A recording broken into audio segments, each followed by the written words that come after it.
예전에 그 어릴 때 제가 철이 없을 때, 뭐 지금도 별로 철은 없지만 철이 없을 때 친구들끼리 이렇게 생일 잔치를 가면 보통은 이제 생일 축하 노래가 어떻죠?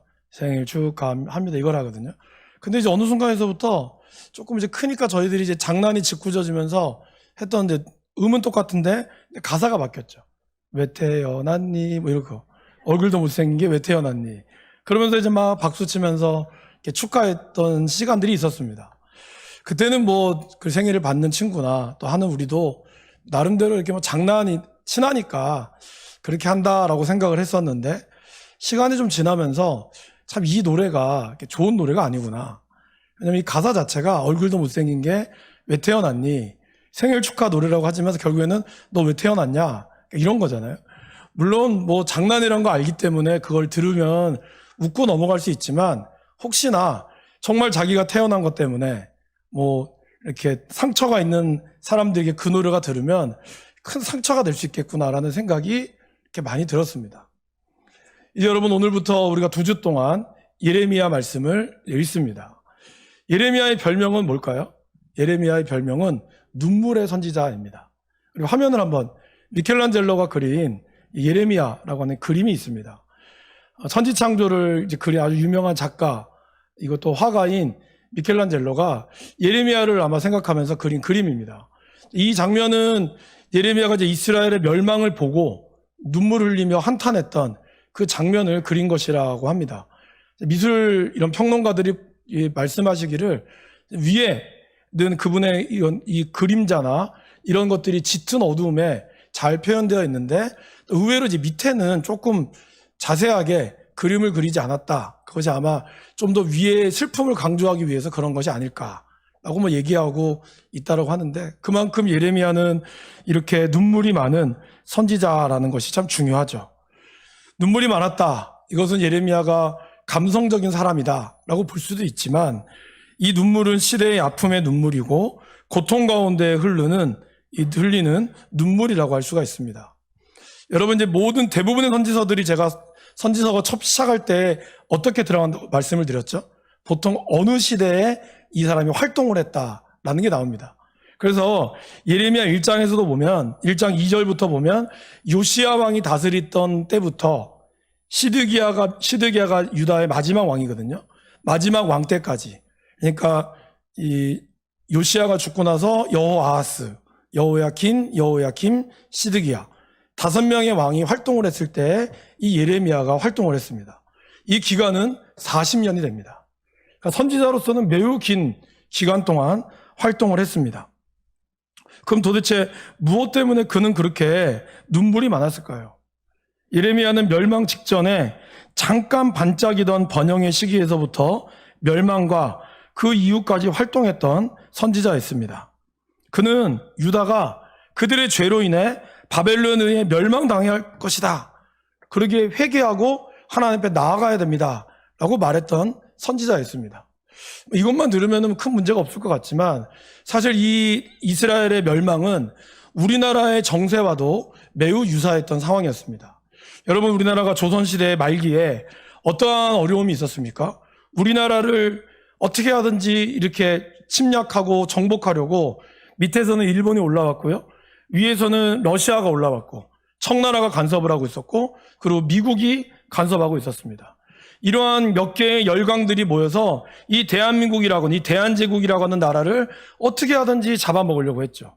그리고 그 틈바구니에서 우리 힘으로 자주국방을 해야 된다라고 외쳤던 그래서부터 흥성대원군의 그런 어떤 이런 폐쇄 정책이라든지 이런 것들이 아주 복잡하게 얽혀 있었다라는 것이죠. 유다가 그랬습니다. 유다가 영적으로 잠깐 번영했던 요시야 시대가 있었지만 사실 그때는 이 이스라엘이라고 하는 나라는 위로는 바벨론이 점점점 세력을 넓혀가서 이제 이스라엘을 침략하고 있었고 아래로는 애굽이 안정된 전통의 강호로서 이제 모든 것을 딛고 아수르가 멸망한 이후에 이 중동 땅을 먹으려고 하는 그러한 세력 다툼이 있었고 그 사이에 유다가 있었습니다. 그리고 애굽이 들어오려고 하는 것을 요시야가 전쟁에 나가서 막아서 전사한 이후에 나라는 여러 가지로 요동치게 되었습니다. 그래서 여호아하스는 뭐 3개월밖에 못 있었으니까 빼고요. 여호야김부터 시드기야까지 3명의 왕들이 계속해서 한쪽은 바벨론 편을 들었다가 한쪽은 애굽 편을 들었다가 이러면서 또 한쪽은 우리 이스라엘 우리 힘으로 우리가 살아야 된다. 이러한 틈바구니 가운데 살았다라는 것입니다. 그러면 그때 예레미야가 뭘 얘기했을까요? 우리는 바벨론에 망할 거니까 항복해야 됩니다라고 얘기했다는 거예요. 여러분, 제가 여러분 앞에 서서 일제 말기에 우리나라 조선 말기에 제가 목회자였다고 여러분들이 성도였다면 제가 여러분들에게 우리는 일본한테 망할 거니까 모두 다 일본한테 항복해야 됩니다. 바로 얘기했다면 과연 여기 계신 분들 중에 그 말씀을 듣고 아멘 하실 분이 계실까요? 아무도 안 할 겁니다. 아마 저를 보고 나쁜 목사라고 저거 나라 팔아먹는 매국노라고 아마 분명히 그랬을 거예요. 근데 예레미야가 그랬다는 거예요. 더더군다나 바벨론보다는 애굽이 지리적으로 더 가까웠어요. 그러다 보니까 나라를 구성하는 이 정부의 관리들의 대부분은 애굽판이었죠. 친애굽파가 대부분이었다는 것입니다. 그럴 때 예레미야가 외쳤던 그 외침의 말씀이 얼마나 듣기 싫었을까요? 그러한 시대의 아픔 속에 예레미야는 하나님의 말씀을 전해야 했다라는 것입니다. 예레미야가 전해야 되는 이러한 시대의 아픔도 있지만 또 예레미야의 어떤 출신 자체도 아픔이 있었어요. 예레미야는 1장에 보시면 아나돗에 사는 대제사장의 가문이었습니다. 여러분, 이 아나돗이 어떤 곳일까요? 아나돗은 사무엘 상까지 가야 됩니다. 사무엘 상에 가면 사무엘 전에 있었던 제사장이 한 명 있죠. 바로 엘리 제사장이죠. 엘리 제사장이 제사를 하면서 그의 아들들이 여호와의 제사를 멸시했어요. 그러면서 하나님께서는 사무엘에게 내가 이 엘리 가문을 멸망시킬 것이다. 하나님을 멸시하고 예배를 드리지 않는 이들을 내가 망하게 할 것이다. 그렇게 해서 하나님은 엘리 가문을 멸망시킵니다. 블레셋과의 전쟁에서 엘리의 2 아들이 한날 동시에 죽었고 엘리의 친척들마저도 마지막 솔로몬 때 거의 다 이런 좌천되며 몰락한 가문의 위기를 겪게 됩니다. 바로 그 몰락한 가문의 후손이 예레미야라는 거예요. 그러니까 예레미야는 그가 말하는 내용 자체도 성도들이 듣기 싫어하는 말을 했죠. 더더군다나 그의 출신 자체도 몰락한 제사장의 가문이었다는 겁니다. 그러니 누가 그의 말을 듣겠습니까? 근데 예레미야를 더 슬프게 한 거는 뭐였을까요? 하나님이 그와 함께 하신다라고 얘기했으나 실제로 보면 그와 함께 하지 않는 것처럼 보였다는 거예요. 여러분, 엘리야나 엘리사 같은 선지자는 막 아합이 막 엘리야를 이렇게 막 핍박하려고 할 때 엘리야의 기적을 보여줬잖아요. 막 표박 50대 1로 싸워서 이기고 막 물이 갈라지기도 하고 엘리사를 욕하는 사람이 나오니까 갑자기 곰이 나와서 42명의 이 젊은 애들을 다 잡아먹고 그렇게 해서 하나님은 선지자를 보호했거든요. 근데 예레미야는 때리면 때리는 대로 맞았고 가두면 가두는 대로 갇혔고 마지막 순간에 예레미야의 마지막은 성경에 나오지 않지만 학자들이 이야기하는 역사학자들이 이야기해 보면 예레미야는 마지막 순간에도 애굽으로 도망가는 바벨론을 피해서 애굽으로 끌려가는 사람들과 함께 비참한 죽음을 맞이했다라고 기록하고 있습니다. 이런 사람을 하나님의 사역자라고 우리는 부를 수 있을까요? 저와 여러분들이 하나님을 동행하는데 하나님의 동행한 결과가 만약에 이처럼 처참한 삶으로 마무리된다면 저와 여러분 어떻게 하실까요? 이런 가운데 우리는 이러한 고난 가운데 정말 살아갈 수 있을까요? 우리가 예수를 믿으면서 얻는 고난은 당연한 거라고 우리는 늘 듣지만 이렇게 예레미야처럼 이 정도까지 비참하게 결혼도 하나님 하지 못하게 막죠. 경조사도 가지 못하게 막죠. 그 모든 것을 예레미야를 하나님은 막아버리셨다는 겁니다. 근데 놀랍게도 우리는 예레미야를 읽으면서 예레미야 안에 희망이 있고 회복의 말씀이 있는 것을 발견하게 될 것입니다.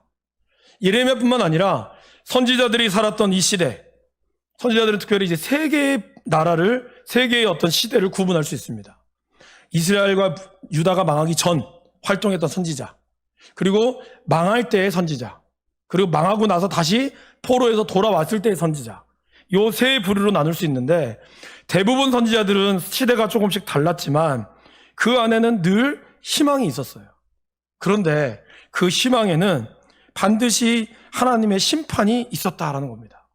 북이스라엘과 남유다의 죄악을 고발하고 그것을 심판해서 부수고 뽑고 파괴한 후에 반드시 하나님께서 새롭게 심고 건설하는 새 날이 올 거라는 것을 하나님은 말씀하고 있다는 겁니다. 그러게 어떻게 보면 하나님의 심판은 우리에게 있어서는 불행일 수 있으나 하나님은 새롭게 세워주시는 하나님의 약속과 회복이 있음을 우리는 기억해야 한다라는 것입니다. 근데 여러분, 유다가 그러한 어떤 이 복잡한 정세 가운데 나는 애굽파다, 나는 바벨론파다, 아니다, 우리 힘으로 싸워야 된다, 이런 여러 가지 복잡한 가운데서도 그들이 공통적으로 믿고 있는 아주 중요한 신념이 있었어요. 두 가지의 신념이 있었습니다.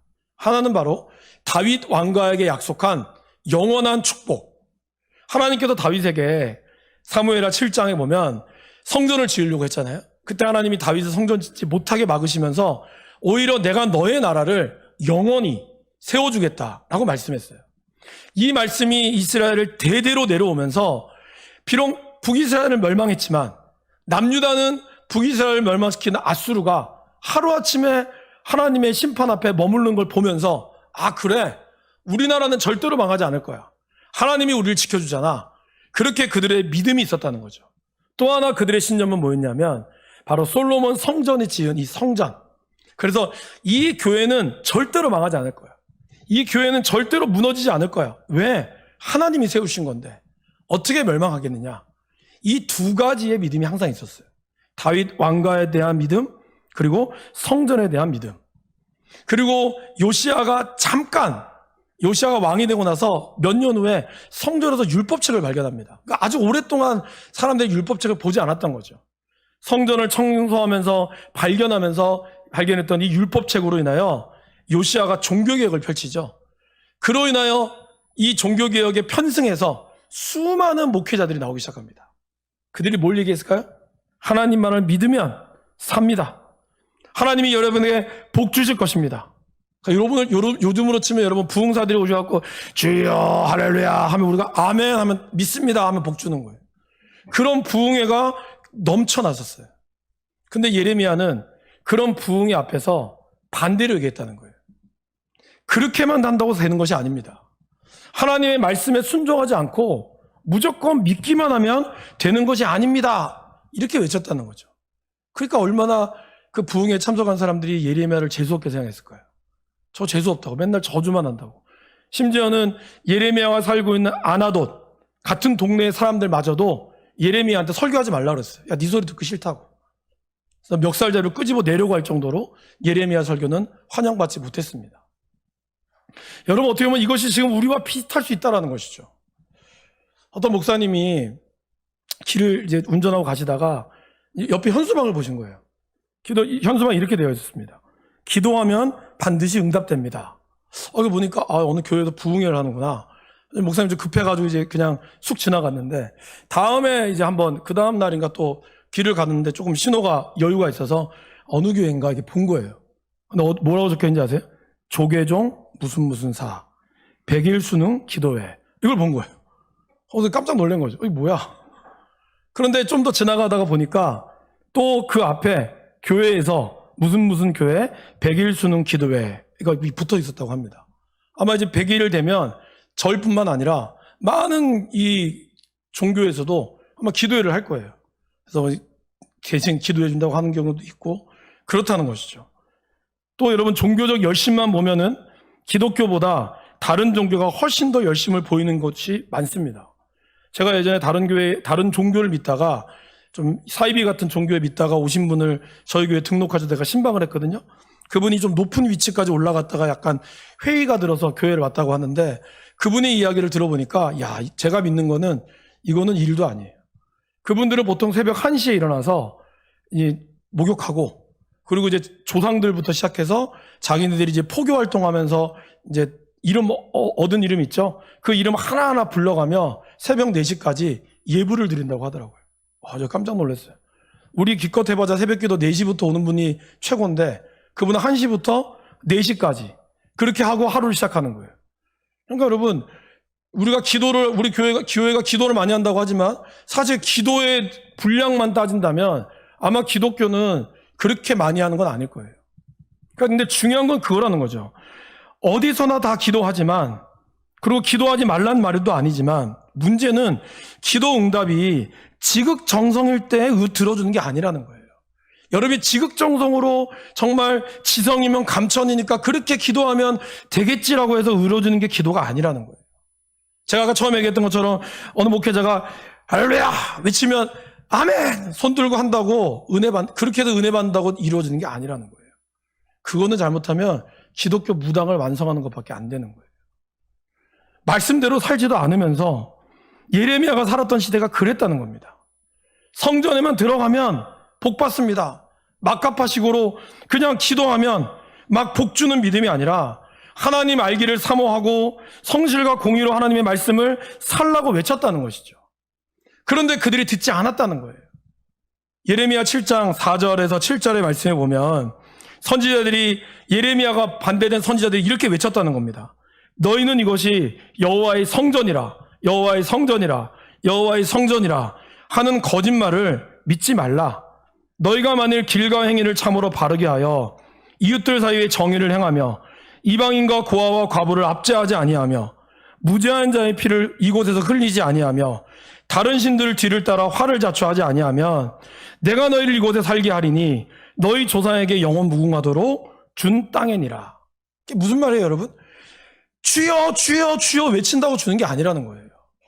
일주일 동안 거짓말하고 도둑질하고 사람들 속이고 그렇게 살아왔으면서 일주일 만에 교회 와서는 아무런 죄책감도 없이 주여 복 주시옵소서 하나님 뜻대로 살기를 원합니다. 그렇게 외치지 말라는 거예요. 많은 사람들이 어두움에 있으면서도 목회자가 온갖 더럽고 추악한 짓을 다 했으면서도 그거를 알면서도 어른이라고 하는 소위 어른이라는 목회자들이 그걸 감추고 앉아있고 그것이 마치 그러면서 뭔가 되는 것처럼 이야기하면서 그러면서 교회 가서 복을 선포하는 그러한 교회 가지 말라는 거예요. 그런 목회자 믿지 말라는 거예요. 그런 목회자가 제가 되면 저를 믿지 말라는 거예요. 저는 목회자의 자격이 없게 되는 겁니다. 여러분 우리가 믿어야 될 거는 하나님의 말씀이고 하나님의 말씀 앞에 나아가야 한다는 것이죠. 근데 주일날 와서는 그렇게 예배 열심히 들으면서 정작 삶의 자리로 가서는 하나님 찾지 않아요. 힘 있는 사람 찾고 다른 운세 보고 앉아있고 다른 것들 보면서 다른 어떤 돈이 나를 구해줄 수 있을 거라고 그런 이분법적으로 살아가고 있다는 것이죠. 그러면서 교회 와서는 아무렇지도 않은 척 멀쩡하게 양복 잘 입고 화장 깊게 하고 나서 정말 믿음 좋은 사람처럼 앉아있지 말라는 거예요. 그렇게 해서 부르짖는 그 믿음을 하나님 듣지 않으신다는 겁니다. 예레미야가 그렇게 외쳤다는 거예요. 근데 문제는 그거라는 거죠. 그렇게 강력하게 비난했지만 몰락한 제사장의 가문에 조그만 교회, 시골 교회 목회자의 말을 누가 들으려고 할까요? 안 듣는다는 겁니다. 조그만 교회에서 이 아나도 몰락한 가문에서 성도도 별로 없는 목회자가 저같이 이렇게 똑바로 믿어야 됩니다. 그 말 누가 믿을까요? 안 믿는다는 것이죠. 그것이 바로 예레미야가 겪었던 안타까움이었어요. 그러면서 11장에서 20장까지 예레미야의 이러한 고뇌의 부르짖음이 5차례로 등장합니다. 그리고 이제 오늘 우리가 읽은 이 20장에 그 절정에 이르게 되는 거죠. 성전의 총감독이었던 바스울이 예레미야를 데리고 옵니다. 하도 이렇게 외치니까 예레미야를 데리고 온 거예요. 데리고 와서 그의 목에 나무그라고 착고를 차고 그리고 이 발 뒤를 이렇게 묶어가지고 이렇게 하늘을 쳐다보도록 하루 종일 여호와의 성전 감옥에 그를 가둬버립니다. 그리고 나서 그 다음날 아침에 그를 풀어주면서 너 다시는 그렇게 하면 오늘 한 번만으로 그치지 않을 거야. 그렇게 그에게 협박을 하죠. 그렇게 나오는 예레미야가 20장 6절에 하나님의 말씀을 이렇게 대언하죠. 하나님의 말씀입니다. 그러면서 얘기합니다. 같이 읽어보실까요? 바스우라 너와 내 집에 사는 모든 사람이 포로되어 옮겨지리니 거기서 죽어 거기 묻힐 것이라. 너와 너의 거짓 예언을 들은 내 모든 친구도 그와 같으리라 하셨느니라. 무슨 뜻이에요? 네가 나한테 이렇게 내가 거짓 선지자라고 나를 협박하고 나를 죽였지? 하나님의 말씀은 아니야.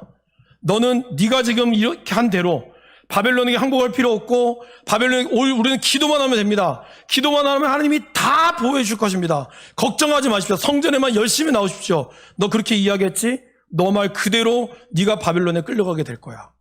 그렇게 예언했다는 거예요. 그러고 나서 여러분 그러면 속이 시원해야 되잖아요. 그죠? 속이 시원하고 사이다처럼 그렇게 올바른 말을 했으면 기분이 좋아야 되는데 20장 7절에 나오고 나서 바울의 이 예레미야의 고백이 이렇게 나옵니다. 여호와여, 주께서 나를 권유하심으로 내가 그 권유를 받았사오며 주께서 나보다 강하사 이기셨으므로 내가 조롱거리가 되니 사람마다 종일토록 나를 조롱하나이다. 여러분 여기서 권유가 무슨 뜻인지 아세요? 권유라는 거는요 굉장히 좋지 않은 동사입니다. 권유는 결혼 전에 성행위를 승낙하도록 설득하고 유도하는 것을 얘기합니다. 그러니까 한마디로 꼬신 거죠. 한번 우리 같이 하자. 그리고 여기 나오는 나보다 강하사 이기셨다. 이 하자크라고 하는 뜻은 강간이란 뜻입니다. 그러니까 하나님께서 예레미야를 살살살 꼬셔가지고 하나님의 욕망을 위해서 나를 사용했다는 뜻이에요. 그래서 이것을 한 학자는 한마디로 이렇게 얘기합니다. 유혹의 달콤함과 강간의 난폭함. 이렇게 표현했어요. 하나님이 나를 달콤하게 유혹하게 해놓고 그렇게 이야기해서 하나님의 말씀을 전해라 이야기해놓고 결국에는 강간당하듯이 내가 완전히 발개발개 찢겨지는 이러한 난폭한 상황을 그가 경험하고 있다는 것을 이야기하고 있다는 것이죠. 예레미야는 바스울에게 모욕과 치욕을 당하고 난 후에 하나님께서 전했던 이 심판의 말씀을 전하였지만 결국 그는 너무 답답했어요. 그렇게 이야기하면 뭔가 좀 변화될 줄 알았는데 안 변하는 거예요. 그래서 예레미야는 결심합니다. 내가 다시는 여호와를 선포하지 않겠다. 그가 그렇게 굳게 결심하는데 결심하면 결심할수록 마음이 뜨겁고 그 열기가 자신의 뼈를 가두고 있음을 그는 느낍니다. 여전히 변하지 않는 사람들의 조롱과 예레미야가 바스울에게 그렇게 얘기했거든요. 이제 네 이름을 마골 미사빕, 사방의 두려움이 될 것이다. 네가 바스울 축복의 말로 됐겠지만 너는 마골 미사빕처럼 사방의 두려움이 너를 가두고 올 거야. 바스울이 그렇게 얘기했는데 막상 자기 자신이 어땠어요? 자기 자신이 마골 미사빕이었다는 거예요. 지금 내 주변에 나를 둘러싸고 있는 수많은 두려운, 나를 두렵게 하는 인간들이 너무 많다는 거예요. 그래서 그는 20장 10절에서 그렇게 고백합니다. 이것을 제가 공동번역이 좀 더 번역이 좀 맛깔나게 돼 있어서 제가 바꿔봤는데요. 같이 한번 읽어보실까요? 사람들이 모여서 수군거립니다. 저자야말로 사면 초가다. 고발하자, 고발하자. 저와 가까이 지내던 사람들도 모두 제가 망하기를 바라 모의합니다. 걸어 넘어뜨리고 잡아 족치자. 안갚음을 하자. 나가는 예레미야를 보는 사람들이 다 나를 보는 수군거리는 것 같은 거예요. 그들의 말하는 모든 것들이 네가 우리를 고발해? 오히려 우리가 너 맞고 살 거야. 너 명예훼손죄로 없는 사실을 지어내서 명예훼손죄로 그리고 하나님 전한다고 해서 함부로 그렇게 얘기했지. 너도 한번 죽어봐. 내가 너를 고소할 거야. 이런 예레미야는 그러한 모습을 경험했다는 거죠. 나 혼자 그리고 모든 사람들이 나를 안갚음하려고. 저거 한 번만 걸리기만 해. 저거 한 번만 딱 걸리면 딱 걸렸어. 너 죽었어 이제. 그렇게 하고 사람들이 그를 죽이려고 눈에 불을 켜고 찾아보는 자기의 모습을 그는 발견했다는 겁니다. 나 혼자 내팽겨치고 버림받은 것 같은 이러한 예레미야의 모습이 지금 이 모습이었다는 거예요. 여러분, 사람이 팽겨친 것 같은 느낌을 받을 때 그 사람은 더 이상 살 이유가 없다고 생각하죠. 제가 아까 그냥 웃으면서 우리끼리 했던 노래지만 뭐 얼굴도 못생긴 게 왜 태어났니? 솔직히 왜 태어났니? 이거 뭐예요? 너 잘못 태어났다는 거잖아요. 여러분 그게 얼마나 불행합니까? 내가 너를 얼마나 불행한지 아니? 여러분 군에서 일어나는 사고의 대부분은요 이런 말들 때문에 자존심 때문에 상하는 겁니다. 그래서 고참들이 일 좀 못하면 내가 너 같은 거 낳으려고 니네 엄마가 미역국 먹었는지 아냐? 이런 말을 들으면요 진짜 일하다가 소위 얘기하면 빡 도는 거예요. 그러면 총 들고 쏘는 겁니다. 너무 힘들고 너무 괴로운데 그 고참이라고 하는 사람은 혼내는데 그렇게 인격적으로 모독하고 그래서 나는 그래 난 정말 나는 살 필요 없는 인생인가? 제가 여러분에게 한번 그런 얘기 드린 적 있죠. 뱃속에서 아이가 엄마의 사랑을 받지 못한다고 느끼면 스스로 애가 탯줄을 감아버린다고. 왜? 나 같은 거 태어나서 뭐하나? 그렇게 내가 탯줄을 감아버리고 죽는다 그러죠. 그런 일들이 우리가 내팽개친다고 느껴졌을 때. 근데 지금 예레미야가 그렇게 느껴졌다는 겁니다. 그래서 다시는 내가 전하지 않겠다. 내 인생은 왜 그러냐? 이렇게 생각했는데 그때 이 예레미야가 놀랍게도 사방의 두려움 가운데서 어디를 쳐다봤을까요? 하늘을 쳐다봤다는 거예요. 그러면서 그는 고백합니다. 우리 11절 말씀 한번 읽어보실까요? 그러하오나 여호와는 두려운 용사 같으시며 나와 함께 하심으로 나를 박해하는 자들이 넘어지고 이기지 못할 것이오며 그들은 지혜롭지 행하게 하지 못함으로 큰 치욕을 당하오리니 그 치욕은 길이 있지 못할 것이니이다. 내팽개졌다고 생각했는데 그래서 모든 것이 원망이었고 불만이었고 감사가 없었거든요. 그런데 그의 눈을 들어보니까 하나님이 나와 함께 하신다는 걸 알게 된 거예요. 그러면서 그는 뭘 알게 됐을까요? 아, 내가 버려진 인생이 아니라 나는 보냄받은 인생이구나. 하나님이 나를 내팽개친 것이 아니라 하나님이 나를 뿌리셨구나. 이 땅에 열매를 맺게 하기 위해서. 여보에 농사에 씨를 뿌리는 농부들이 씨를 왜 뿌립니까? 그냥 뿌려요? 버리려고 뿌리는 게 아니잖아요. 그 뿌림을 통하여 그곳에 열매들이 자라기를 바라는 마음으로 뿌립니다.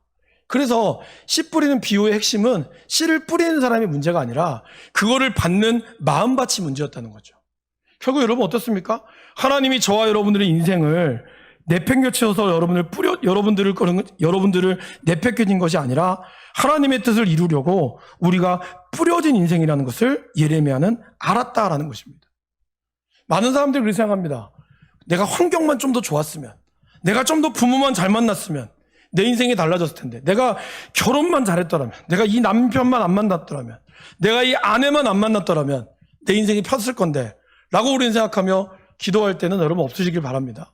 근데 하나님은 준비된 환경을 원하시는 게 아니라 준비된 사람을 하나님 사용하신다는 겁니다. 그 준비는 뭘까요? 완벽하게 모든 것을 갖추고 있는 준비를 뜻할까요? 아닙니다. 저를 비롯하여 우리 모두 완벽할 수 없습니다. 하나님이 원하시는 것은 부족하지만 그러나 하나님이 함께 하시면 됩니다. 이러한 이 믿음의 태도, 이거를 하나님이 말씀하신다라는 겁니다.